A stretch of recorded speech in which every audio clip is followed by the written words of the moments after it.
பெயரளவுக்கு மட்டும் கொள்கைகளை வைத்துக்கொண்டு முதலமைச்சர் தன்னை மிரட்டி பார்ப்பதாக சீறிய விஜய் சொந்தமாக உழைத்து சம்பாதித்த தனக்கு எவ்வளவு துணிச்சல் இருக்கும் என்று ஆவேசமடைந்தார்.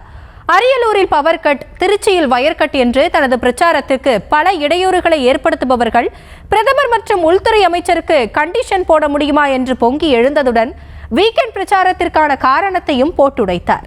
இந்த அடிப்படை வசதிகள் கொண்ட இந்த வீடுகள்லாம் இல்லாம ரொம்ப அதிகமா இந்த குடிசை பகுதிகள் இருக்கிற ஊரும் நம்ம நாகப்பட்டினம் ஊரு தான்.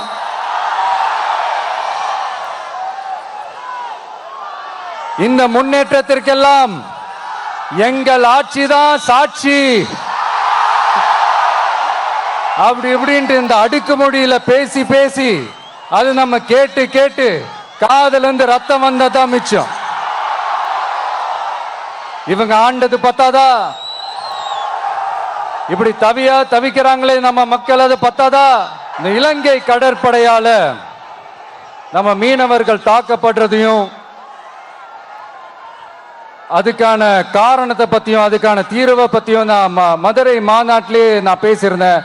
அது ஒரு தப்பா? மீனவர்களுக்காக குரல் கொடுக்கறதும் அவங்களோட நிக்கிறதும் நம்மளுடைய கடமை, நம்மளுடைய உரிமை. நான் என்ன இன்னைக்கு நேத்தாங்க அவங்களுக்காக குரல் கொடுக்கிறேன். இதே நாகப்பட்டினத்துல 14 வருஷத்துக்கு முன்னாடி 2011 February 22 இதே நம்ம மீனவர்கள் தாக்கப்பட்டதை கண்டிச்சு ஒரு பொதுக்கூட்டம் ஒண்ணு நடத்தணும் இல்லையா? இந்த விஜய் களத்துக்கு வர்றது ஒண்ணு புதுசு இல்ல கண்ணா. எப்போ எப்போ எப்போ வந்தாச்சு. என்ன ஒண்ணு, முன்னாடிலாம் விஜய் மக்கள் இயக்கம் என்ற அந்த இயக்கமா நிற்போம். இப்ப தமிழக வெற்றி கழகம் என்ற அந்த ஒரு அரசியல் இயக்கமா நிக்கிறோம். அவ்வளவுதான் வித்தியாசம். அன்னைக்கும் சரி, இன்னைக்கும் சரி, இனிமேலும் சரி, மக்களுக்காக மக்களோட நிக்கிறது தான். இது புரிய வேண்டியவங்களுக்கு புரிஞ்சா சரி. நம்ம மீனவர்கள் படுற இந்த கஷ்டத்தை எல்லாம் பார்த்து ஒரு பெருசா ஒரு கடிதம் ஒண்ணு எழுதிட்டு அதுக்கப்புறம் கப்சிப்னு சைலண்டா போறதுக்கு நாம ஒண்ணு இந்த கபட நாடக திமுக அரசும் கிடையாது.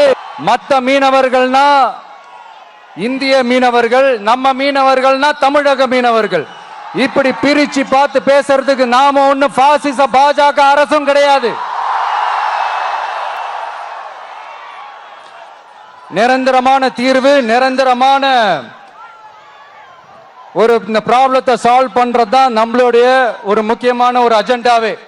மீன் சம்பந்தமான எந்த தொழிற்சாலையும் அமைச்சாங்களா? அட்லீஸ்ட் நிறைய பேருக்கு வேலை வாய்ப்பு கிடைக்கிற மாதிரி தொழில் வளர்த்தியாவது பெருக்கலாம், அதையாவது செஞ்சாங்களா?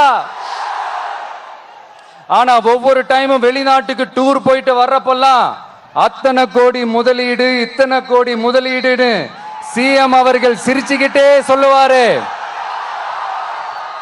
சிஎம் சார், மனசை தொட்டு சொல்லுங்க, வெளிநாட்டு முதலீடா இல்ல வெளிநாட்டுல முதலீடா? ஒட்டுமொத்த தமிழ்நாட்டுக்கும் முதலீடா இல்ல உங்க குடும்பத்தோட முதலீடு வெளிநாட்டுக்கு போகுதா? நம்ம இந்த டூர் பிளான் இந்த ஷெட்யூல் போட்டதுக்கு அப்புறம் அது என்னப்பா சனிக்கிழமை சனிக்கிழமை சனிக்கிழமை அப்படின்னு ஒண்ணு ஸ்டார்ட் ஆச்சு. அது ஒண்ணு இல்ல, உங்க எல்லாரையும் பார்க்கும்போது உங்களுக்கு எந்த விதமான டிஸ்டர்பன்ஸும் இருந்துடக்கூடாது. முக்கியமா உங்களுடைய வேலைகளுக்கு எந்த விதமான டிஸ்டர்பன்ஸும் இருந்துடக்கூடாது அப்படின்ற ஒரே காரணத்துக்காக தான் இப்படி வீக்கெண்டா பார்த்து இப்படி இந்த பிளானை ஷெட்யூல் பண்ணோம். லீவு நாட்கள்ல, ஓய்வு நாட்கள்ல வரணும்ன்றதா அந்த எண்ணமே. அது மட்டும் இல்ல, அரசியல்ல சில பேருக்கு நம்ம ஓய்வும் கொடுக்கணும் இல்லையா? அதனாலதான் இந்த ஓய்வு நாட்களா பார்த்து இப்படி செலக்ட் பண்ணோம். சரி, இப்ப நம்ம மக்களை சந்திக்கிறதுக்கு, நம்ம சொந்தங்களை சந்திக்கிறதுக்கு எத்தனை கட்டுப்பாடுங்க. அந்த இடத்துல பர்மிஷன் இல்ல, இந்த இடத்துல பர்மிஷன் இல்ல. ஆனா அதுக்கான காரணங்கள்லாம் நீங்க கேட்டீங்கன்னா சொத்தையான காரணமா இருக்கும். அங்க பேசக்கூடாது, இங்க பேசக்கூடாது, 5 நிமிஷம் தான் பேசணும், 10 நிமிஷம் தான் பேசணும். நான் பேசுறதே 3 நிமிஷம் தான். அதுலயும் அது பேசக்கூடாது இதை பேசக்கூடாதுன்னு சொன்னா அப்புறம் தான் எதை தான் பேசுறது.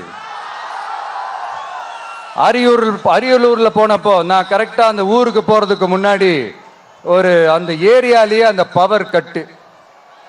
அப்புறம் நான் திருச்சிக்கு போய் நான் பேச ஆரம்பிச்சதுக்கு அப்புறம் அந்த ஸ்பீக்கருக்கு போற அந்த வயரு கட்டு.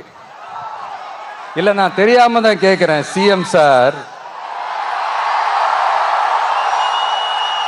ஃபார் எக்ஸாம்பிள் இப்போ ஒரு RSS தலைவர் இங்க வராருன்னு வச்சுக்கோங்க, இல்ல நம்ம பிரதமர் மோடிஜி அவர்களோ இல்ல உள்துறை அமைச்சரோ இங்க வராருன்னு வச்சுக்கோங்க, இந்த மாதிரி கண்டிஷன்ஸ்லாம் போடுவீங்க,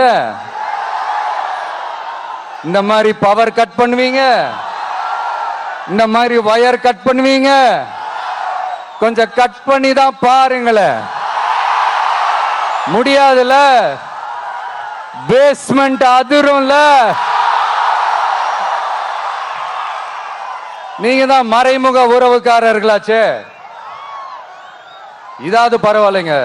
இதை தாண்டி ஒரு ரூல் ஒன்று போட்டாங்க, பஸ்ஸுக்குள்ளேயே இருக்கணுமா, பஸ்ஸை விட்டு வெளியில வரக்கூடாதான், கையை இவ்வளவுதான் தூக்கணுமா, இப்படியே வரணுமா, மக்களை பார்த்து சிரிக்காத, மக்களை பார்த்து கையசைக்காத, இப்படியெல்லாம்.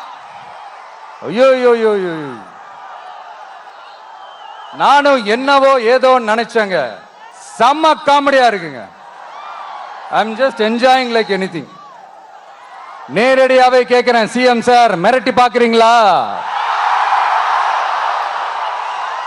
அதுக்கு இந்த விஜய் ஆள் இல்ல சார், அதுக்கு நாம ஆள் இல்ல சார். என்ன செஞ்சிருவீங்க? மேக்சிமம் கொள்கைய சும்மா பேருக்கு மட்டும் வச்சுக்கிட்டு குடும்பத்தை வச்சு கொள்ளையடிக்கிற உங்களுக்கே இவ்வளவு இருந்தா, சொந்தமா உழைச்சி சம்பாதிச்ச எனக்கு எவ்வளவு இருக்கும்?